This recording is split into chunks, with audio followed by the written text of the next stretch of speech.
Nawong sang isa sa 3 ka persons of interest sa pagpangawat sa mall sa Pavia, ginpagwa sang kapulisan. Mga kawatan, hiligay non speaking suno sa kapulisan.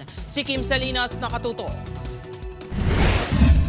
Ini ang nawong sang isa sa 3 ka mga person of interest nga nangawat sa jewelry shop kag money changer sa isa ka mall sa Pavia, Iloilo sang Disyembre 18. Ang laragway, ang screenshot sang CCTV video nga nauyatan sa kapulisan sa aktual nga pagsulod sa kawatan sa jewelry shop sa rin, masobra 30.2 milyon pesos nga balor sang alahas kag kwarta ang nataman. Sunod sa Pavia Police, wala pa sila sang identity sang lalaki sa video.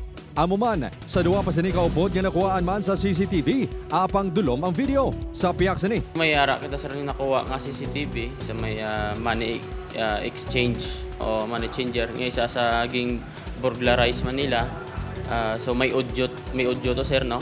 So nabatian ta nga daw gahutikanay sila kagbabalaan naman nga Ilonggo kay tungod sa ilang accent kag sang ilang words nga ginanggamit.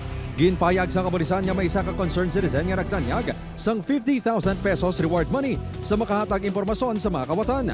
Ginkumpirmar man sa kapulisan nga sa tamburong gidman ang entry kag exit point sang mga kawatan. Inside job kag termite yang ang anggulo nga ginasundan sa kapulisan. Gapati ko da nga may mastermind sa likod nila iti tanawon mong ilang obra kay tama ka organize, no? Kaya nila likawan ang CCTV. Kabalo sila kung paano nila gubo ng CCTV. 50% inside job, 50% modus ka termite gang. Siyempre, para makapenetrate sila sa sulod, huwag kabalo, basi nagkuha sila sang tao man sa sulod. Target sang kapulisan nga mapasakaan sa reklamo nga robbery with force upon things ang mga kawatan. Subong nga simana. Upod Jeromel Porquia, Kim Salinas. 1 Western Visayas.